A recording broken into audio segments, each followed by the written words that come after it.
जमीयत उलमा हिंद ने वंदे मातरम और सूर्य नमस्कार का विरोध किया है। आज की डेट में पूरी दुनिया योग को मना रही है, प्राणायाम कर रही है, योग दिवस मना रही है, पूरी दुनिया में योग सिखाया जा रहा है और भारत में जमीयत उलमा हिंद योग का विरोध कर रही है। इसी तरीके से पूरा का पूरा आज़ादी का आंदोलन वंदे मातरम भारत माता की जैसे हुआ।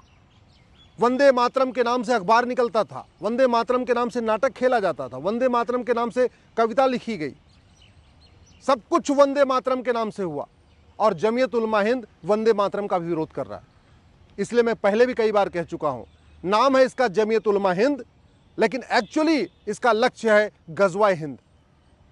जमीयत उलमा हिंद हो या पर्सनल लॉ बोर्ड हो, चाहे वो पीएफआई हो, चाहे वो तबलीगी जमात हो, लक्ष्य सबका एक है, भारत का इस्लामीकरण। भारत में भारतीय संस्कृति को खत्म करना, भारतीय परंपरा को खत्म करना, भारतीय त्योहारों को खत्म करना, भारतीय ज्ञान विज्ञान को खत्म करना, भारतीय सोच को खत्म करना, वसुधैव कुटुंबकम नारी तू नारायणी की सोच को खत्म करना, यही लक्ष्य है इन संगठनों का। और ये संगठन इसलिए फल फूल रहे हैं क्योंकि हमारा कानून घटिया है। हमने आज तक कानून नहीं बनाया कि जो आदमी भारत को नहीं मानेगा, भारत की संस्कृति को नहीं मानेगा, भारत की परंपरा को नहीं मानेगा, उसको भारत की नागरिकता नहीं मिलेगी। संविधान का आर्टिकल 11 कहता है ये पार्लियामेंट की ड्यूटी है वो नागरिकता देने और नागरिकता लेने के लिए कानून बनाए। लेकिन हमने उस आर्टिकल 11 के स्पिरिट में आज तक भारतीय नागरिकता संहिता बनाया ही नहीं।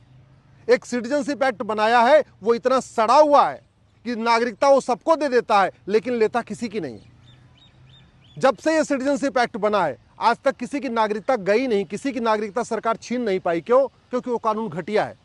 जबकि नागरिकता सबको मिलती जा रही, रोहिंग्या घुसपैठियों को नागरिकता मिल जाती है, बांग्लादेशियों को नागरिकता मिल जाती है, अलगाववादियों की नागरिकता मिल जाती है, लेकिन आज तक ना किसी आतंकवादी की नागरिकता गई, न किसी खालिस्तानी की नागरिकता गई, न किसी माओवादी की नागरिकता गई, न किसी नक्सली की नागरिकता गई, न किसी जिहादी की नागरिकता गई, न किसी धर्मांतरण कराने वाले मिशनरी की नागरिकता गई, किसी की नागरिकता का नहीं गई। इसलिए मैं सरकार से निवेदन कर रहा हूं, तत्काल संविधान के आर्टिकल 11 के स्पिरिट में एक भारतीय नागरिकता संहिता बनाएं, भारतीय सिटीजनशिप कोड बनाएं। और जो लोग भारत को नहीं मानते, भारत की संस्कृति को नहीं मानते, भारत की परंपरा को नहीं मानते, भारत के दर्शन को नहीं मानते, वसुधैव कुटुंबकम को नहीं मानते, नारी तू नारायणी को नहीं मानते, सर्वोपन संभाव को नहीं मानते, सर्वमंगल मांगल्य को नहीं मानते, जो लोग संविधान के प्रियम्बल में जो लिखा हुआ शब्द है equality, justice, liberty, fraternity, unity, national integration, उसको नहीं मानते, उनकी नागरिकता खत्म करने के लिए उसमें प्रावधान किया जाए।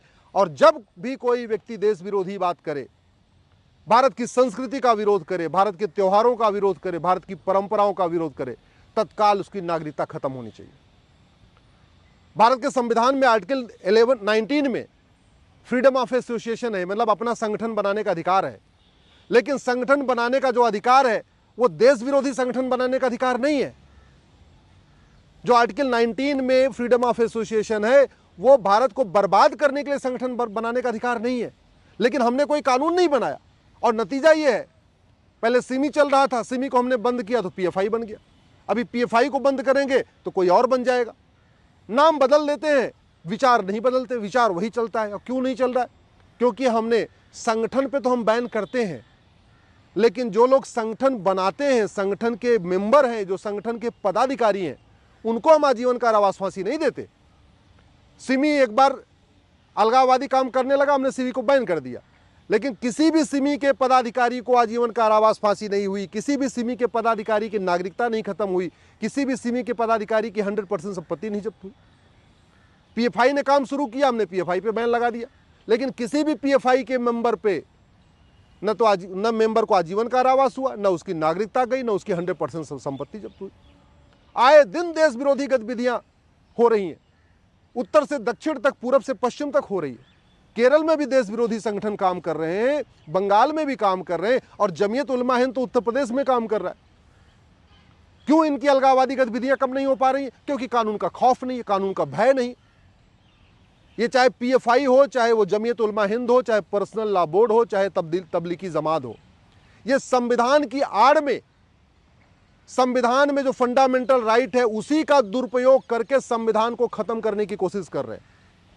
ये लोकतंत्र की आड़ में लोकतंत्र खत्म कर देंगे और संविधान की आड़ में संविधान खत्म कर देंगे। इनका अल्टीमेट लक्ष्य गजवा हिंद है। कुछ संगठन पब्लिकली बोल देते हैं, कुछ नहीं बोलते, लेकिन लक्ष्य सबका एक है, चाहे वो सिमी हो, चाहे पीएफआई हो, चाहे पर्सनल लॉ बोर्ड हो, चाहे जमीयत उलमा हिंद हो या तबलीगी जमात हो।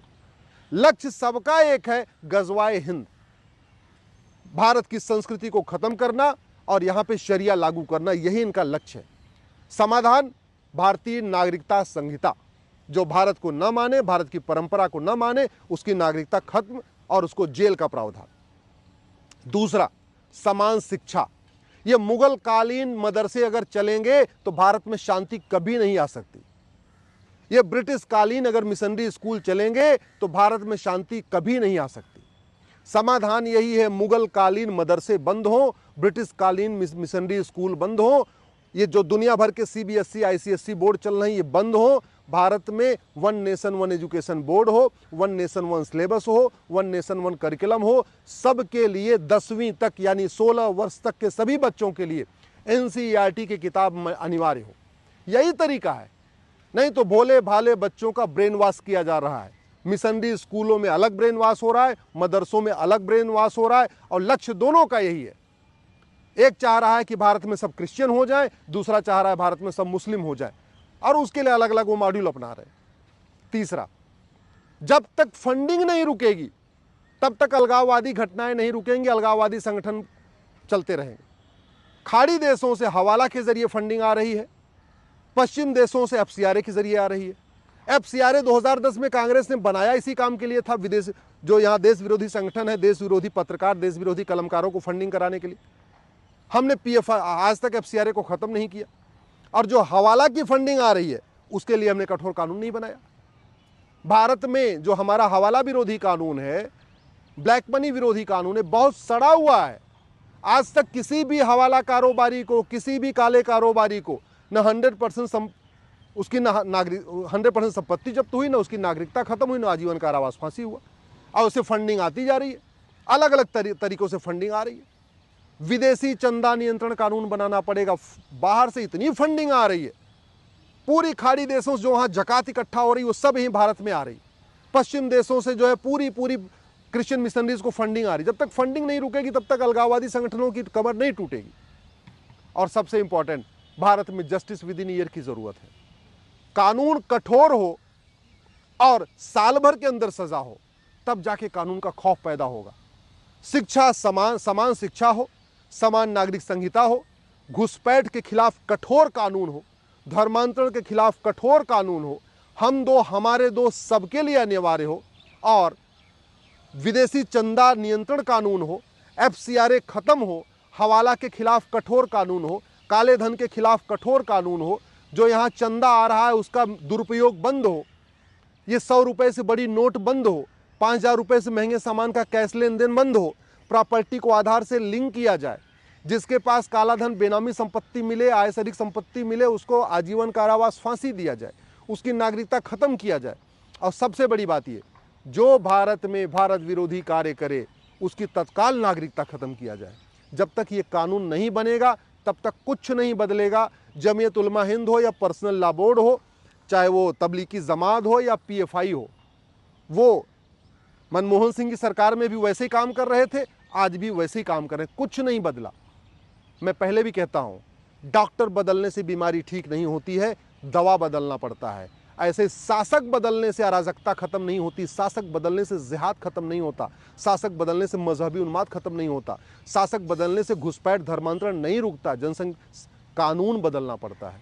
कानून नहीं बना है, इसीलिए जमीयत उलमा फल फूल रहा है और खुलेआम सूर्य नमस्कार का भी विरोध कर रहा है, वंदे मातरम का भी विरोध कर रहा है, और स्कूलों में जहर घोलने का काम कर रहा है। ये जब तक मदरसा मिशनरी स्कूल बंद नहीं होंगे, समान शिक्षा लागू नहीं होगी, समान नागरिक संहिता लागू नहीं होगी, घुसपैठ नियंत्रण, धर्मांतरण नियंत्रण, जनसंख्या नियंत्रण कानून नहीं बनेगा, विदेशी चंदा नियंत्रण कानून नहीं बनेगा, हवाला काला धन नियंत्रण कानून नहीं बनेगा, और जस्टिस विद इन ईयर नहीं लागू होगा, 1 साल के अंदर मुकदमों का फैसला नहीं होगा, तब तक अलगाववाद, कट्टरवाद, जिहाद, मजहबी उन्माद नहीं रुकेगा।